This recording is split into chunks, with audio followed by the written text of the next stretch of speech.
四、8日晚上9時46分，香港仔南寧街19號香港仔中心港昌角保安員報案，指發現一名男子倒臥在上址對開，懷疑從高處墮下。救護員接報到場，事主現場被證實死亡。警員經初步調查，相信該名90歲男住戶從上址一單位墮下，現場沒有檢獲遺書，其死因有待驗屍後確定。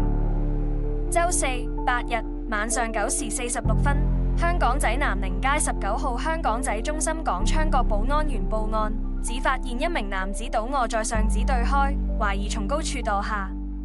救護員接報到場，事主現場被證實死亡。